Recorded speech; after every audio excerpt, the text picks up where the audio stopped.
কুমিল্লা থেকে কক্সবাজার ড্রোন উড়াতে গিয়ে ওখানকার টুরিস্ট পুলিশের কাছে হয়ে গেলাম অ্যারেস্ট। সাথে সাথে আমার ড্রোন করা হলো জব্দ, আমাকে নিয়ে যাওয়া হলো ওখানকার টুরিস্ট পুলিশ বক্সে। কুমিল্লার মানুষ বলাতে কি ছেড়ে দিল নাকি আমাকে নিয়ে যাওয়া হলো জেলখানাতে, দেখতে হলে ভিডিওটি সম্পূর্ণ দেখুন। কুমিল্লা থেকে চলে আসলাম কক্সবাজার, আর কক্সবাজার সুগন্ধা বিচের আশেপাশে নিয়ে নিলাম একটি হোটেল।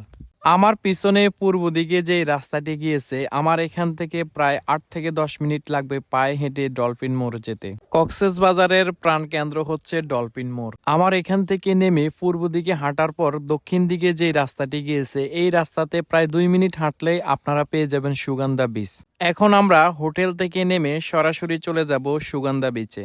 এখন আপনারা যে মার্কেটটি দেখতে পাচ্ছেন, এটি মূলত বার্মিজ মার্কেট, আর সামনেই দেখা যাচ্ছে সুগন্ধা বিচের গেট। ফাইনালি আমরা চলে আসলাম কক্সবাজার সুগন্ধা বিচে। এই সুগন্ধা বিচে পর্যটকদের উপস্থিতি সবচেয়ে বেশি লক্ষ্য করা যায়, কেননা এই সুগন্ধা বিচের আশেপাশে দেশের বিভিন্ন স্থান থেকে ঘুরতে আসা কক্সবাজারের যাত্রীগুলো ডলফিন মোড় কিংবা সুগন্ধা বিচের আশেপাশে নামিয়ে দেয়। বাংলাদেশের কক্সবাজার হচ্ছে পৃথিবীর সবচেয়ে বড় সমুদ্র সৈকত। কক্সবাজার আসলে সমুদ্র সৈকত দেখলে মন ভালো হবে না এরকম মানুষের সংখ্যা খুব কমই রয়েছে। তবে আপনাকে রাখতে হবে পকেট ভর্তি টাকা, তাহলে আপনি কক্সবাজারের আসল সৌন্দর্যটা উপভোগ করতে পারবেন। এখন আমি আস্তে আস্তে সমুদ্র সৈকতের দিকে এগিয়ে যাচ্ছি, লক্ষ্য গোসল করা। যদিও এখন অফ সিজন, তারপরও আজকে কক্সবাজার এই সুগন্ধা বিচে প্রচুর পরিমাণ পর্যটক এসেছে। সাগর আর পাহাড়, এই দুইটা জিনিস আমার ভীষণ প্রিয়। যদিও আমি আজকে শুধু সাগরেই ঘুরবো, তবে আমার এখান থেকে পাহাড় অনেক দূরে, তাই আমি আর পাহাড়ে যাব না। তবে অবশ্যই কক্সবাজারে অনেক সুন্দর পাহাড়ও রয়েছে। বাংলাদেশের কক্সবাজার এত সুন্দর একটি জায়গা, যেখানে একসাথে পাহাড় সমুদ্র দুইটাই আপনি দেখতে পাবেন। গোসল করলাম, অনেক মজা করলাম। এই কক্সবাজারে কিন্তু অনেক বিপজ্জনক একটা জায়গা। এখানে আপনি যদি নিয়ম মেনে না এখানে নামেন, তাহলে আপনার অনেক বড় বিপদ হতে পারে। অবশ্যই আপনারা যে জোনে যে বিচে গোসল করবেন, অবশ্যই ওখানকার প্লাগটা দেখে নেবেন, ওটা কি রেড সিগন্যাল দেওয়া আছে নাকি ইউলো দেওয়া রয়েছে। গোসল শেষ করে এখন সরাসরি চলে যাব হোটেলে। হোটেলে গিয়ে ড্রেস চেঞ্জ করে আবার চলে আসবো বিচে।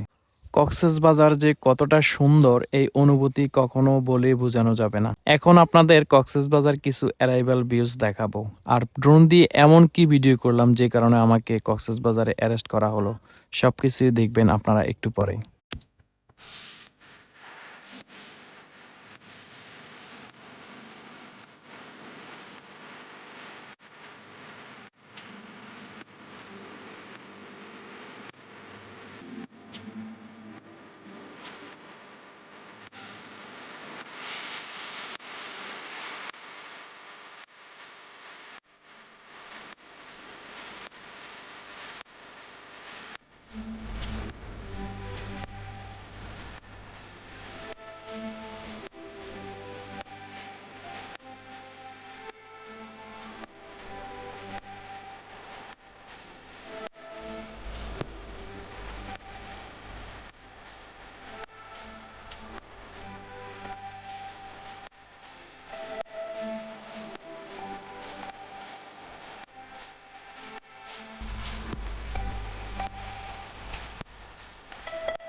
আমি প্রথমে এখানকার কয়েকজনকে জিজ্ঞেস করলাম যে এখানে ড্রোন উড়ানো যাবে কিনা। তারা অনেকেই বলেছে যে ড্রোন উড়ানো যাবে, অনেকেই বিগত দিন থেকে এখানে ড্রোন উড়িয়েছে, কোনো প্রবলেম হয়নি। ঠিক আমি আমার ড্রোন নিয়ে এসে যখন উড়াতে গিয়েছিলাম, তখন আমাকে ড্রোন বলতেছে এই জোনটা নাকি রেস্ট্রিক্টেড জোন, এখানে ফ্লাই করতে হলে অনুমতি নিতে হবে। তখনই আমি জোন আনলক করে ওটিপির মাধ্যমে অনুমতি নেই। তারপরে কিছুক্ষণ ড্রোন উড়ানোর পরে দেখি যে কিছু টুরিস্ট পুলিশ এসে আমাকে ড্রোনটা ইমার্জেন্সি ল্যান্ডিং করার জন্য বলতেছে। ড্রোনটা ইমার্জেন্সি ল্যান্ডিং করে আমাকে এবং আমার ড্রোন সহ নিয়ে যাওয়া হলো পুলিশ ট্যুরিস্ট বক্সে। ওখানে নিয়ে আমাকে বিভিন্ন ধরনের জিজ্ঞাসাবাদ করতে থাকলো। বলল যে এখানে আমি ড্রোন কেন ফ্লাই করেছি। শুধুমাত্র কক্সবাজার সুগন্ধা বিচের উপরে ড্রোন উড়ানোর কারণে আমাকে এবং আমার ড্রোন সহ করা হলো জব্দ। আমি তাদেরকে বারবার বলার চেষ্টা করলাম যে আমি ওটিপির মাধ্যমে জুন আনলক করে পারমিশন নিয়েছি, মাত্র 20 মিটার আমি ফ্লাই করতে পারবো। তারপরও কে কার কথা শুনে, তারা আমাকে নিয়ে গেল পুলিশ বক্সে। কিন্তু ওখানকার পুলিশ আমার কথা শুনতে সম্পূর্ণ নারাজ। তারা আমার কথা শুনতে চায় না। তারা এই ড্রোন ভেঙে ফেলবে, ড্রোন জব্দ করবে, বিভিন্ন ধরনের কথা হুমকি আমাকে দিয়েছে। আমাকে জিজ্ঞেস করলো আমার ড্রোনটির দাম কত। তখন আমি বললাম আমার ড্রোনটির দাম 1,80,000 টাকা। তখনই বলল যে তোমার বাসা কোথায়। আমি বললাম যে আমার বাসা কুমিল্লা জেলাতে। তখনই পাশের একজন পুলিশ বলে উঠলো, কুমিল্লার মানুষ অনেক টাকাওয়ালা, অনেক ক্ষমতাবান এবং অনেক শৌখিন মানুষ। তারা হয়তো ভেবেছিল কক্সবাজার ঘুরতে আসা বিভিন্ন ধরনের ট্যুরিস্টদের আমি খারাপ কোনো ভিডিও করছি কিনা, সেই কারণে তারা হয়তো ভিডিও ফুটেজ দেখার জন্য বারবার চেষ্টা করলো। পরবর্তীতে একজন পুলিশ আমার ড্রোনটি আমার হাতে দিয়ে বলল, শুধুমাত্র কুমিল্লার মানুষ বলে আজকে আপনাকে ছেড়ে দিলাম। ওই পুলিশটি আবার কুমিল্লাতে একটা সময় পোস্টিং এ ছিল। আমি বুঝলাম না কুমিল্লার মানুষের পাওয়ার নাকি ভালোবাসার কারণে আমাকে আজকে ছেড়ে দিল। আপনারাই কমেন্ট করে জানান।